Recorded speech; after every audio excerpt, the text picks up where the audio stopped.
नमस्कार. आपलं सगळ्यांचं योजना फंडा या चॅनलमध्ये मी स्वागत करतो.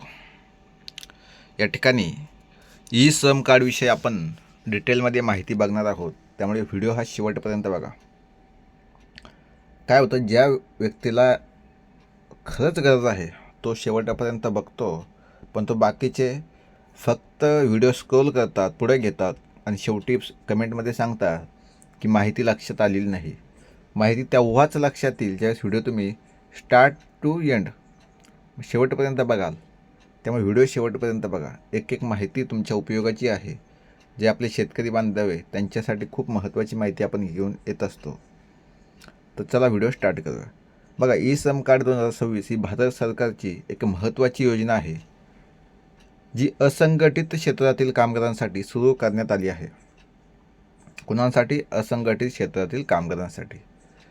देशातील लाखो मजूर, बांधकाम कामगार, काम करणारे, रिक्षा चालक, शेतमजूर आणि इतर असंघटित कामगारांना एकाच प्लॅटफॉर्मवर आणण्यासाठी ही योजना तयार करण्यात आली आहे.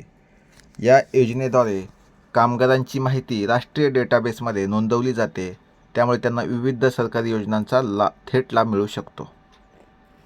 या ठिकाणी ई श्रम कार्डमुळे कामगारांना 2 लाखपर्यंत अपघाती विमा, भविष्यातील सामाजिक सुरक्षा तसेच केंद्र व राज्य सरकारच्या विविध योजनांचा लाभ मिळतो. हे कार्ड सगळ्यात महत्त्वाचं म्हणजे संपूर्ण भारतामध्ये वैध आहे, म्हणजे लागू आहे. लक्षात घ्या. कामगारांच्या आर्थिक सुरक्षेसाठी आणि त्यांच्या जीवनात सुधारणा आणण्यासाठी हे उपयुक्त आहे. विशेष म्हणजे ही नोंदणी प्रक्रिया पूर्णपणे मोफत आहे आणि एकदाच नोंदणी केल्यानंतर कार्ड आयुष्यभर वैध राहते. लक्षात घ्या, म्हणजे लागू राहते. पुन्हा पुन्हा योजनेचे काय आहे, रजिस्ट्रेशन करायची आवश्यकता नाही. या ठिकाणी आपण आत्ताच वरती ही माहिती बघितलं. जर तुम्ही अजूनही हे कार्ड बनवलं नसेल तर लगेच बनवून घ्या.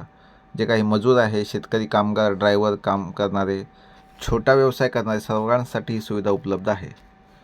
नोंदणी करताना तुम्हाला काय आवश्यक आहे तर Aadhaar card, mobile number, bank account लागतं. बघा, जे काही पासबुक आहे ते तुम्ही घेऊन जाऊ शकता. एकदा रजिस्ट्रेशन झाले की तुम्हाला 12 अंकी UAN नंबर मिळतो, जो खूप महत्त्वाचा आहे. नोंदणी पूर्ण झाल्यावर तुमचे कार्ड ऑनलाईन तयार होते. लक्षात घ्या. ऑनलाईन जी काही गव्हर्नमेंटची वेबसाईट आहे त्याच्यावरती दिसतं, ते तुम्ही PDF स्वरूपात डाउनलोडसुद्धा करू शकता आणि डाउनलोडच करून ठेवायचं आहे. फक्त UAN नंबर टाका, OTP व्हेरीफाय करा आणि तुमचे कार्ड डाउनलोड करा.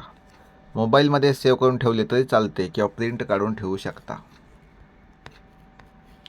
कधीकधी आपली माहिती बदलते, जसे की मोबाईल नंबर, पत्ता किंवा काम. अशावेळी ई श्रम कार्ड अपडेट करणे खूप महत्त्वाचे आहे. योग्य माहिती असल्यास तुम्हाला भविष्यातील सरकारी योजनांचा फायदा मिळतो, त्यामुळे वेळोवेळी अपडेट करत चला. ई श्रम स्टेटस चेक. तुमचे कार्ड तयार झाले आहे का किंवा नोंदणी पूर्ण झाली आहे का हे तपासण्यासाठी स्टेटस चेक करता येते. UAN नंबर किंवा मोबाईल नंबर टाकून OTP व्हेरीफाय केल्यावर तुम्हाला ही माहिती लगेच मिळते. ई श्रमचा लाभ कसा घ्यायचा तर ई श्रम कार्ड तुम्हाला अनेक फायदे मिळतात. हे फक्त एक कार्ड नाही तर भविष्यातील योजनांसाठी तुमची ओळख आहे. 2 लाख रुपयापर्यंत अपघाती विमा, सरकारी योजनांमध्ये प्राधान्य, रोजगाराच्या संधी, भविष्यातील पेन्शन असे अनेक फायदे मिळू शकतात. म्हणजे मिळतातच. बघा, लक्षात घ्या.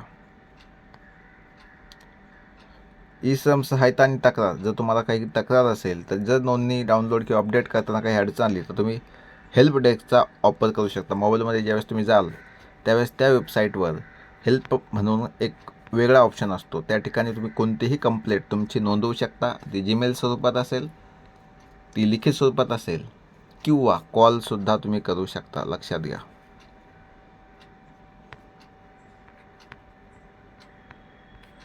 बघा, या योजनेचा लाभ घ्या. शेतकऱ्यांसाठी, जे कामगार आहेत अशा कामगारांसाठी ही खूप महत्त्वाची योजना आहे.